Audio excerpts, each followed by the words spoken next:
तो master supreme warrior के इस एपिसोड की शुरुआत वहीं से होती है जहां से पिछले एपिसोड खत्म होता है। पिछले एपिसोड के एंड में देखा था सामने से ब्राइट मून गेट टेम्पर कहता है कि यहाँ पे 10,000 दुनिया थी जिसमें से एक दुनिया यहाँ पे कम है, हमको एक और दुनिया ऐड करना पड़ेगा। अंकल ली का जो स्मॉल वर्ल्ड यहाँ पे था वो फिक्सिंग माउंटेन यान के निकालता हो, कहता कि ये चलेगा क्या? जो सुंदर ब्राइट मून कहता ऑफकोर्स ये यहाँ पे चलेगा। अंकल ली ने तुमको दिया क्या? ये कहता यस, कुछ दिन पहले उन्होंने हमको दिया। ये तो बहुत ही बढ़िया, एक अलग से दुनिया बनाने में बहुत ही टाइम लगता, लेकिन इसकी वजह से हमारा टाइम यहाँ पे बच जाएगा। तुमको अब ज्यादा कुछ नहीं करना, तुमको बस यहाँ पे लौट जाना, ये दुनिया यहाँ पे हो गया, बाकी सारा काम है ना आराम से यहाँ पर हो जाएगा। इतना बोलने के बाद ना जो आत्मा भी थी वो आत्मा भी धीरे धीरे डिसअपियर हो रही थी। यान के भी देखता है यार ये भी डिसअपियर हो रहा है। ब्राइट मून गेट टेम्पर कहता है सुनो भाई अब सारा मामला यहाँ पे खत्म हो चुका, तुझे टेंशन लेने की कोई जरूरत नहीं है, तुझे मेरी दुनिया की पावर यहाँ पे मिली है। तो भाई लोगों को तेरे से बहुत ज्यादा एक्सपेक्टेशन है और मुझे भी, हमारी एक्सपेक्टेशन को निराश मत करना। यान के भी कहता बिल्कुल भी नहीं, आपके एक्सपेक्टेशन बिल्कुल भी निराश नहीं करूंगा। फिर ग्रेट मून की जो मतलब ब्राइट मून का जो भी था आत्मा वो भी खत्म हो जाता है। यान के भी देखता है ये फाइनल गुड बाय था, इसके बाद ना उनके साथ कभी मुलाकात होगी ना ही उनके आत्मा के साथ मुलाकात होगी।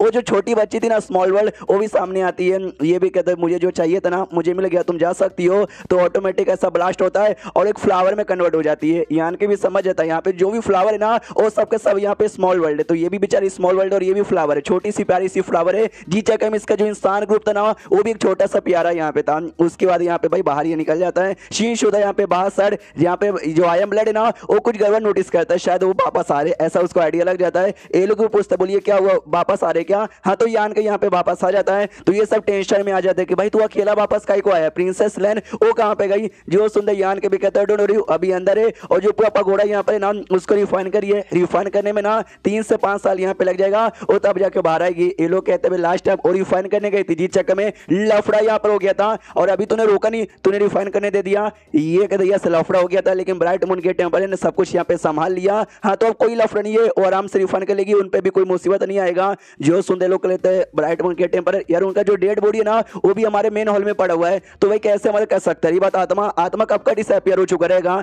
जो सुंदर यान के बोलते हैं डेड बॉडी यहीं पे पड़ा, आत्मा डिसअपियर हो चुका है, लेकिन उनको आइडिया था कि आगे चल के प्रिंसेस लैन शायद रिफाइन करनी आएगी, बेचारी मुसीबत में आ जाएगी, इसलिए उन्होंने मरने से पहले अपनी हल्की सी आत्मा ना मेरी बॉडी में लगा दिया था, वही आत्मा बाहर निकली उसने सपोर्ट किया। ये लोग कहते हैं अच्छा ऐसी बात है क्या, फिर तो सब कुछ यहाँ पे ठीक ही हो जाएगा। यान के भी कहता है यार डोंट वरी आराम से आप लोग आराम कीजिए, मैं भी यहाँ से चला, इतना बोल के यान के भी निकल जाता है और आई एम ब्लड भी वहां से निकल जाता है।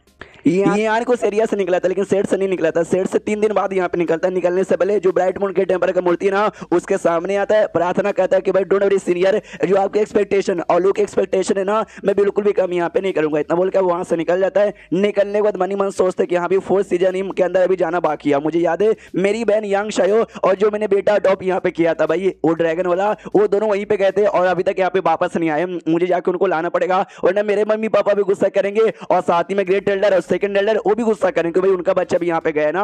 उतने में इसको सिग्नल महसूस होता है, जो एक सेट यहाँ पे था ना जिसका एक एल्डर यहाँ पे बना हुआ था अज़ुरा सन टेंपल, उसका वहां के जो लोग है ना मुसीबत में, तो ये बचाने के लिए निकल जाता है। मुरोंग नाम की जो डिसाइपल थी अगर आपको याद होगा वो मुसीबत में थी और उसके ढेर सारे जूनियर भी वहीं पे थे। ये सबकी प्रोडिक्शन यहाँ पे की जा रही थी और मुसीबत में थे क्योंकि सामने एक बंदा यहाँ पे था जो हेवनली डेमोनिक डाव का मेंबर है। हेवनली डेमोनिक डाव वही मेंबर वही लोग है जिनके अंदर ना डेमोनिक एनर्जी है, जो कि नए शेडो गेट टेंपर के लिए यहाँ पे काम करते हैं। सामने सोई बंदा कहता है सुनो यार तुम मरोगी, सबके सब यहाँ पे मरो, कितना भी स्ट्रगल यहाँ पे कर लो। तो ये भी मनी मन सोचती भाई भले क्यों ना मैं मर जाऊं, मेरे जो जूनियर्स यहाँ पर है ना मैं अपने जूनियर्स को यहाँ पे बचाऊंगी। इतना बोल के आगे हमला यहाँ पे कर देती है और ये ज्यादा के टिक नहीं पाती है, इसको बहुत ही चोट यहाँ पे लगता है। तो समझ जाती है शायद मुझे अपनी सेक्रीफाइस देकर अपनी जान देके अपनी जूनियर की जान यहाँ पे बचानी पड़ेगी। अगर ऐसा करके अगर मैं अपनी जूनियर्स की जान बचा लूंगी मुझे कोई भी रिग्रेट यहाँ पे नहीं रहेगा। और जो भी इसका फ्लैशबैक यहाँ पे था पुरानी बात है कि कैसे छोटी बच्ची थी, शेर जॉइन किया था तब से लेकर धीरे धीरे धीरे यहाँ पे बड़ी होती रही, वो सब याद करती है और फाइनली एक अटैक करके अपने सारे जूनियर्स को पीछे ढकेलती है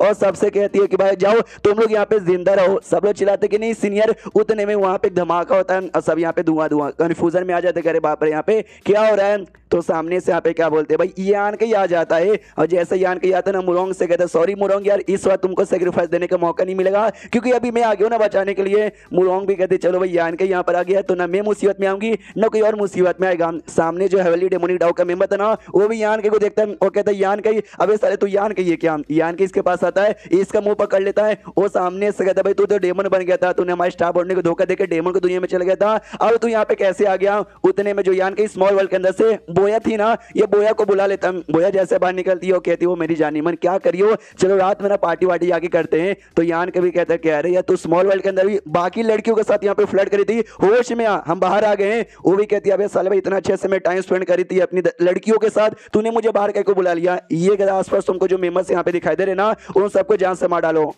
तो बोया को भी बहुत ही गुस्सा है, तो अपने तीर कमान निकाल लेती है और कहती है तुम्हारे चक्कर में मेरी जिंदगी यहाँ पे झंड हो गई है। इतना आराम से भाई प्राइवेट लाइफ अपना काट रही थी, लेकिन मेरी तो कोई प्राइवेट लाइफ भी यहाँ पे नहीं बची। जब मर्जी तब ये मुझे बाहर यहाँ पे बुला लेता है। इतना बोल के ना सबको हमला करती है। हमारे जो इंसान लोग यहाँ पे थे ना वो चौक जाते करे बाप रे, लड़की के पास जो आर्टिफैक्ट है ना वो एक डेमोनिक आर्टिफैक्ट है, इसके अंदर से जो ऑरा महसूस हो रहा है और डेमोनिक ऑरा महसूस हो रहा है। यानी ये लड़की 100% ये डेमोन है, लेकिन हम इंसानों की प्रोटेक्शन यहाँ पे करिए और जो डेमोनाइज बंदे उनको मारे जा रही है। कुछ समझ यहाँ पे नहीं आता, जो भी इंसान ही में जो डेमोनाइज बंदे यहाँ पे थे वो सब मर जाते हैं। मेन उनका जो लीडर था ना वो बचा हुआ था, तो उसको भी मारने वाली थी। यान की वजह इसको मत मारो, इससे मुझे दो चार ना पूछताछ यहाँ पे करनी है। इतना बोलने के बाद उसका कल्टीवेशन पावर सील कर देता है, तो वो बंदा यहाँ पे कल्टीवेशन पावर यूज नहीं कर पाता। उतने में जो शायो भाई नाम का लड़का यहाँ पे था, आपको याद होगा ये भी अज़ूर सन टेंपल का डिसाइपल है, वो यान के पे अटैक करने के लिए आगे बढ़ जाते कि साले भाई तूने मुझे बड़ा निराश कर दिया। यान के उसके अटैक को पकड़ लेता हूँ, कहता हूँ ऐसा हमारा स्वागत करोगे, चलने गए मुझे ऐसा स्वागत भी पसंद है। पीछे से बोया वही तीर कमान निकाल के शायो भाई के कंधे पे रख देती है कि बोलो इसको भी उड़ा दूं क्या। यान को तो नहीं यार, ये अपना दोस्त है। सामने से मुरोंग भी समझाते करे शायो भाई शांत हो जाओ, यान के दुश्मन यहाँ पे नहीं है, ये तो बल्कि हमारा दोस्त था, दोस्त है और शायद दोस्त भी रहेगा, इसने मेरी जान यहाँ पे बचाई। वो कहता सच्ची में भाई ये तो डेमोनाइज होके भाई हमको गद्दारी करके चल गया था ना। यान के भी कहता नहीं वो सब नाटक यहाँ पर है। ये देखो टोकन, जो आर्मी कमांडर का टोकन यहाँ पे था ना वो दिखाता है। जो देखते ये भी कहता कह रही है ये टोकन देखने से तो रियल यहाँ पे लग रहा है, लेकिन भाई जी आर्मी ये कौन सी नई आर्मी कब बनी है, तू कब उसका कमांडर बना, तो आया कब। ये कहता भाई 1 महीने पहले, तुझे खबर यहाँ पे नहीं मिली क्या, सबको खबर मिली है। ये कहता नहीं काफी महीनों से मैं अमुरोंग मिल के ना ये जो है ना भाई हेवनली डेमोनिक डाउ के मेंबर उनके बारे में पता कर रहे हैं। ये कहते तभी तो हेवनली डाउ मेंबर के लोगों ने तुम्हारे ऊपर अटैक कर दिया था। शायद भाई कहता यस इनके बारे में पता करना काफी ज्यादा मुश्किल होता है, क्योंकि ये लोग ने एकदम भाई परछाई जैसे होते, अंधेरे में छुप जाते और कुछ इनके बारे में आइडिया ही नहीं लगता। और 1 महीने पहले हमको खबर मिली कि इस एरिया में ना ऐसा डेमोनिक के मेंबर्स यहाँ पर है, तो हमको भेजा गया कि जाओ उनके बारे में पता करो और उनको अटैक करके मारो। लेकिन उनको आइडिया लग गया कि भाई हम लोग यहाँ पर आ चुके, तो उन्होंने पहले से तैयारी कर ली थी और हमारे पे अटैक कर दिया था। हम लोग तो बार मरने वाले थे, लेकिन तुमने सही टाइम पे बचा लिया। यान के भी कहता भाई तुम लोग एक्सपोज हो गए, ऐसे कैसे एक्सपोज हो गए। ये कहते हुई तो भाई हमने कोई कमी यहाँ पे नहीं रखी थी, लिंग तो भी हम लोग एक्सपोज हो गए। यान के भी कहते हुई तो भाई तुमने कोई कमी यहाँ पे नहीं रखी थी, तो भी यहाँ पे एक्सपोज हो गए। तो समझा करो भाई मेरा क्या कहने का मतलब है, कैसे तुम लोग एक्सपोज हो गए, तुमको आइडिया लगना चाहिए। ये लोग कहते हैं एक्सपोज हो गए, कहीं तुम ये तो नहीं कहना चाहते हमारे में कोई जासूस यहाँ पर है। एक लड़की यहाँ पे, उस लड़की पे ध्यान जाता है। अपना बोया भी सोच लिया, उसके अंदर से ना मुझे डेमोनिक और महसूस हुआ, इसने मुझे स्टार्टिंग से शक था पक्का ये भी डेमोनाइज हो चुकी रहेगी। हाँ तो सामने से यान की से भी कहती है कि भाई मुझे लगा नहीं था कि तुम पता लगा लोगे। ये दयस मैंने पता लगा लिया। मुरोंग उस लड़की से कहती क्या तू जासूस है, तू भी हेवनली डेमोनिक डाउ की मेंबर है। ओ कितनी मैं मासूम यहाँ पर हूँ, मैं इनके साथ बिल्कुल भी नहीं हूँ, मैं तो आप लोग के साथ यहाँ पर हूँ। तो यान कभी कहता भाई मेरी आंखों में यहाँ पे देखो, अपना डेमोनिक एनर्जी एक्टिवेट करता है, वो भी बेचारी खुद को कंट्रोल नहीं कर पाती, अपने डेमोनाइज रूप में आ जाती है। कहती है यस मैं भी इनकी मेंबर हूं,